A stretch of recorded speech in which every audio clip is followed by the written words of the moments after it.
Chennai shopping మాల్లో ఉగాది వేడుకలు. మీ పండుగ షాపింగ్ చెన్నై షాపింగ్ మాల్లో చేయండి. అందమైన వస్త్రాలతో పాటు విలువైన బహుమతులు పొందండి. శ్రీమాత్రే నమః. శ్రీ గురుభ్యో నమః.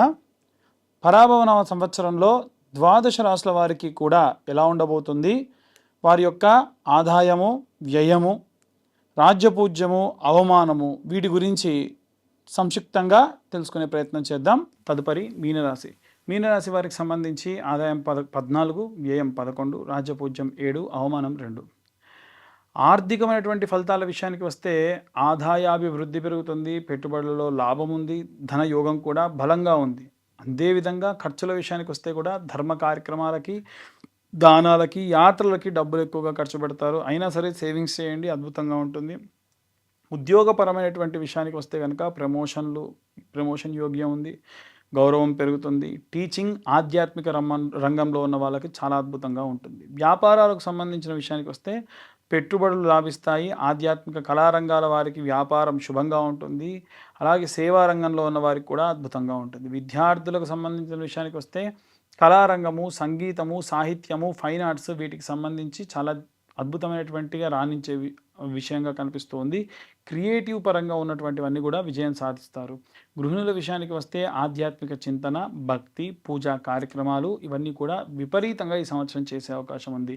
చేతి వృత్తులు, కుల వృత్తులు చేసేవాళ్ళు, రైతులకు సంబంధించి దాతృత్వం ద్వారా వీరు మంచి పేరు సాధిస్తారు. సేవా కార్యక్రమాలు, ఆధ్యాత్మిక సేవ విపరీతంగా పెరుగుతుంది.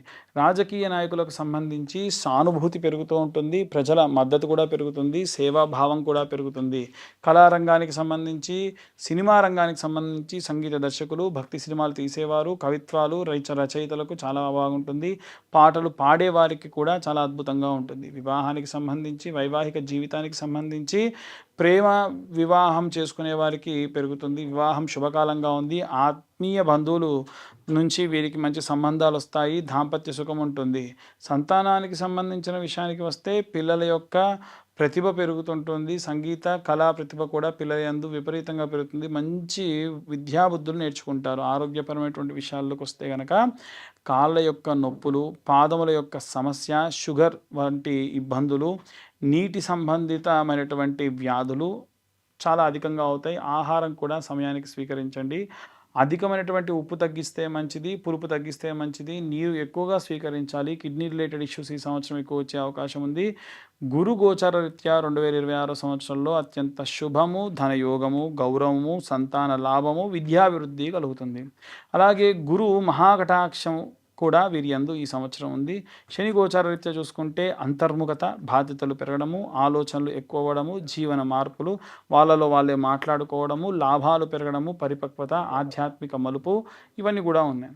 రాహు గోచార రీత్యా చూసుకుంటే ధనం పట్ల మార్పులు జరుగుతూ ఉంటాయి, కొత్త ఆదాయాలు ఏర్పడుతూ ఉంటాయి, డిజిటల్ లాభాలు, విదేశీ యోగ్యం కూడా పెరుగుతుంది. ఎవరైనా విదేశాల నుండి ఫోన్లు చేసి ఏమైనా మోసాలు చేసే అవకాశం కూడా ఉంటుంది, జాగ్రత్తగా ఉండండి.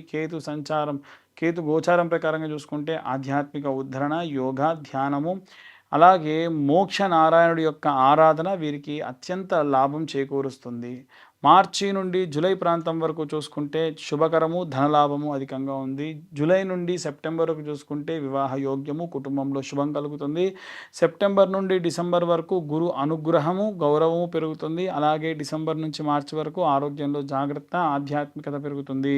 మీనరాశి వారికి సంబంధించి ఏ దేవతలను అర్చించాలి అంటే మహావిష్ణువును ఆరాధించడము, కృష్ణుని ఆరాధించడము, దత్తాత్రేయ స్వామి యొక్క పూజలు చేయడము, గురువారం నాడు విష్ణువును ఆరాధించడము, గురువారం నాడు గురుగ్రహానికి సంబంధించిన శాంతి హోమాలు, దక్షిణామూర్తి స్తోత్రములు చదవడం మంచిది. విష్ణు సహస్రనామ పారాయణం చేస్తే మంచిది. దానాలు చేసేటువంటి విషయానికి వస్తే పసుపు వస్త్రము, శనగలు కలిపి దానం చేయడం కానీ, అన్నదానం చేసేటప్పుడు బియ్యం దానం చేయడం కానీ, గురువులకు లేదా పిల్లలకు పుస్తకాలు దానం చేయడము, శుభవర్ణాలకు విషయానికి వస్తే కనుక ఏ కలర్ వేసుకుంటే మంచిది అంటే పసుపు, లైట్ గోల్డ్, క్రీమ్ కలర్ ధరిస్తే మంచిది. అలాగే రత్నానికి విషయానికి వస్తే కనుక జ్యోతిష్యుల్ని సంప్రదించి కనక పుష్యరాగము లేదా పుష్యరాగం స్వీకరిస్తే మంచిది, ధరిస్తే మంచిది. చెయ్యకూడనటువంటి పనులు ఏమిటి అని అంటే గురువారం నాడు మీకు తెలవని విషయాల గురించి మాట్లాడకండి, అబద్ధం చెప్పకండి, ఉప్పు తగ్గించుకుంటే మంచిది. భావోద్వేగాలకు గురయ్యి మాట్లాడకండి. ఎప్పుడైతే మనం భావోద్వేగాలకు గురై మాట్లాడతామో అది నిజమా, అబద్ధమా తెలవక చాలామంది ఇబ్బంది పడతారు. అలాగే మీనరాశి వారికి సంబంధించి గురు మహా అనుగ్రహం వలన ధన, ధర్మ సంవత్సరం అని చెప్పొచ్చు. వివాహ సంతానంలో శుభంగా ఉందని చెప్పొచ్చు. ఆధ్యాత్మికంగా కూడా ఎదుగుదల ఉందని చెప్పొచ్చు. ఏలిన నాటి శని ప్రభావం కూడా ఈ సంవత్సరంతో వారికి తీరుతుంది. వచ్చే సంవత్సరంతో వీలైనంత వరకు ప్రశాంతంగా ఉండే అవకాశం కూడా గోచరిస్తుంది. ఇవన్నీ కూడా మనము తిథి, వార, నక్షత్ర, యోగ కరణాన్ని బట్టి చెబుతూ ఉన్నాం. ఇంకా డీటెయిల్డ్గా మీ యొక్క జాతకం గోచారరీత్యా చెబుతున్న విషయాలు కాకుండా తెలుసుకోవాలి అనుకుంటే మీ పేరు, మీ date of birth, time, place కింద ఉన్న నెంబర్కి వాట్సాప్ చేయండి. డీటెయిల్డ్గా జాతకం గురించి 60-70 పేజీల్లో మీకు అందించి మీతో మాట్లాడడం కూడా జరుగుతుంది. ఇవే కాకుండా అసలు ఉగాది అంటే ఏంటి, ఉగాది రోజున మనం ఎలాంటి ప్రత్యేకమైనటువంటి పూజలు ఆచరించాలి, అసలు ఉగాది రోజున మనం ఎందుకు ఉగాదిని జరుపుకుంటామనేటువంటి విషయాలు ఇప్పుడు మనం తెలుసుకుందాం. ఉగాది అంటే యుగమునకు ఆది. పూర్వము సోమకుడు అనేటువంటి రాక్షసుడు వేదాలన్నింటినీ తస్కరించి సముద్ర గర్భానికి వెళ్తే మత్స్యావతార రూపంలో స్వామివారు ఆ యొక్క సోమకుడిని సంహరించి ఆ వేదాలన్నింటినీ కూడా తీసుకెళ్ళి బ్రహ్మదేవుడికి అప్పగించి ఈ యొక్క సృష్టిని సృజించినటువంటి రోజే ఈరోజు. కాబట్టే యుగమునకు ఆది ఉగాది అంటారు. అంటే మనందరం కూడా పుట్టింది, మన మూలాలు పుట్టింది ఈరోజే. కాబట్టి మనందరి పుట్టినరోజు ఈరోజు. ఈ రోజున మనము తలకు నూనె పెట్టుకోవడము, నలుగు పెట్టుకోవడము, అభ్యంగన స్నానం చేయడము, కొత్త వస్త్రాలు ధరించడము, ఆ వస్త్రాలకు కాస్తంత పసుపు పెట్టుకొని దేవతల దగ్గర షడ్రుచులతో కూడినటువంటి పచ్చడిని నైవేద్యంగా పెట్టి మన సంకల్పాన్ని చెప్పి మన రిజల్యూషన్ అంటారు కదా, అందరూ న్యూ ఇయర్ రిజల్యూషన్ ఏంటి, ఏం తీసుకుంటున్నారు, అసలు న్యూ ఇయర్ కానే కాదు. ఎందుకు అంటే అక్కడ ఏమీ మారదు. మనకు ఉగాది రోజునే అన్నీ మారుతాయి.